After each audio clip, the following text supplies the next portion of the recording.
higher income is often linked to higher happiness in the research. But in real life, we sometimes see something very different. Some people with a lot of money feel empty and exhausted, while others with similar incomes feel genuinely okay.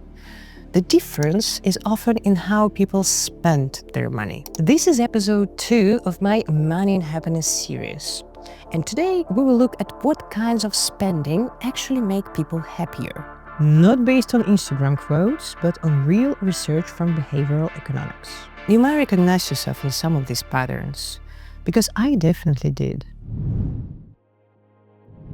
Hi, I'm Oksana, and I was voted Most Humble Financial Genius of the Year 3 years in a row. I've successfully predicted every market crash since 2008, retrospectively, of course. I even became a millionaire once, in a game of Monopoly, which totally counts. But being serious for a moment, I've been in the business of managing money professionally for a decade, and I'm genuinely fascinated by behavioral finance. So here we go. 5 ways to spend money that actually boost your happiness. And I promise, none of them has anything to do with a Ferrari. Principle number 1, buy time. Let's start with my favorite rule. When in doubt, buy time. Think about all the hours we lose to things we secretly hate. Commutes, cleaning. Actually, I love cleaning. I love ironing sometimes. Mindless errands, small tasks that drain us. There is a great study by Ashley Willens and her colleagues called Buying Time Promotes Happiness. I'll leave the link in the description for those who are interested. They looked at large samples of adults in the US, Canada, Denmark, and Netherlands, and found that people who spend money on time-saving services, for example, paying for help with housework, living closer to work, using services that reduce daily friction, report higher life satisfaction than people who spend the same amount on more stuff. Why? Because time is one resource we can never get back. When you free up time, you use it for rest, creativity, relationships, health, and you're literally upgrading the quality of your days. So when you think about your budget, try this question. Is there anything I can stop doing myself and buy back a few hours of my life? Principle number 2, buy experiences. Next rule, experiences beat things. Trips, courses, concerts, dinners with friends, learning something new. These often give more lasting happiness than buying another physical object. There is a paper by Travis Carter and Thomas Gilovich on this. Across several studies, researchers find that people tend to feel more satisfied with money spent on experiences than on material things. And this pattern holds even when experiences and stuff are roughly similar in price. Experiences become part of our personal story. We remember them, we retell them, we connect over them. And they are hard to compare directly with other people. If I go hiking in the mountains and you go to an art retreat, there is no obvious winners. Both stories are unique. With objects, it's different. Phones, cars, watches, they are easy to compare. And the moment we start comparing, our brain quickly shifts from this is cool to oh, but theirs is newer, bigger, and more expensive. That's why the joy from many materialistic purchases fades so fast. Hear me out. I'm not saying never buy things, but if you want maximum happiness per dollar, shifting at least part of your budget from stuff to experiences is a very good trade. Principle number 3, spend on others. Another surprisingly powerful rule: money spent on other people often makes you happier than money spent on yourself. It can be a thoughtful gift, helping a friend, supporting a cause you truly care about. Small acts of generosity in everyday life. A growing body of research, including experiments in North America and cross-cultural studies in many other countries, shows that people who spend some of their money on others tend to report higher happiness than those who spend it mostly on themselves. It doesn't have to be huge. Even small, regular acts, for example, donating a little every month to a charity, can create a quiet, stable sense of meaning. Our brains seem to be wired to feel good when we contribute.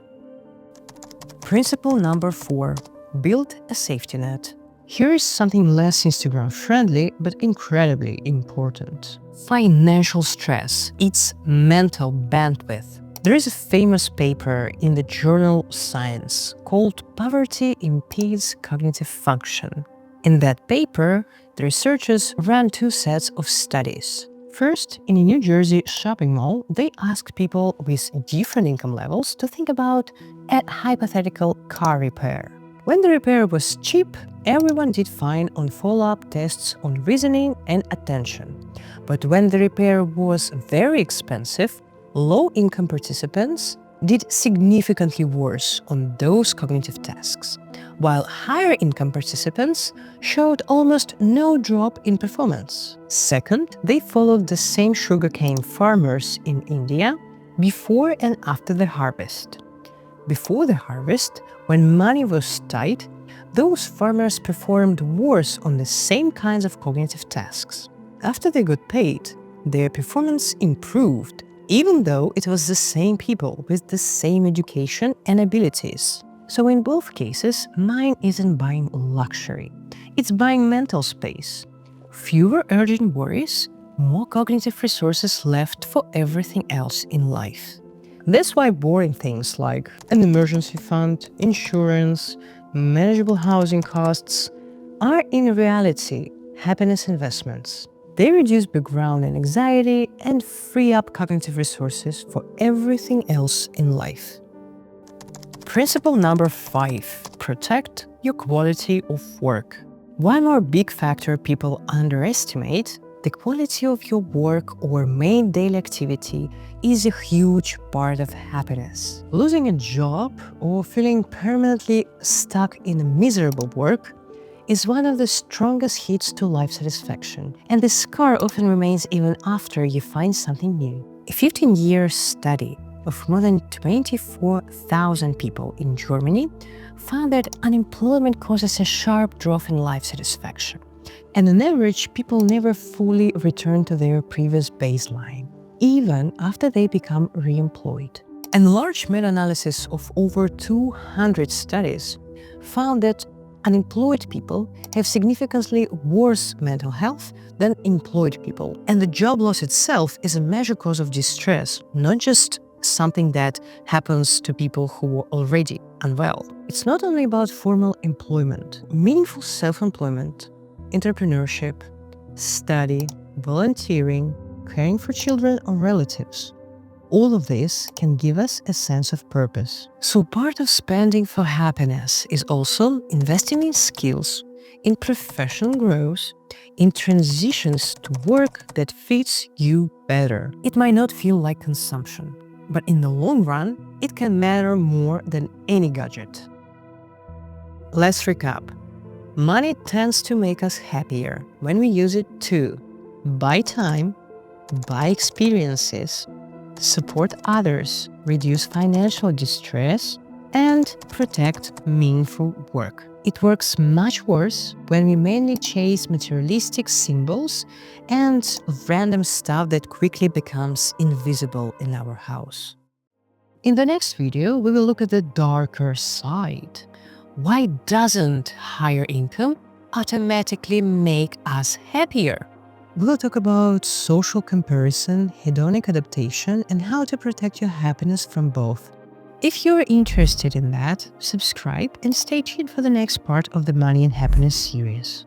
And if you enjoyed this video, please give it a like and tell me in the comments what other principles you think really matter for spending money in a way that makes you happier.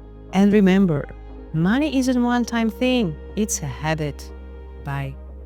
See you in the next video.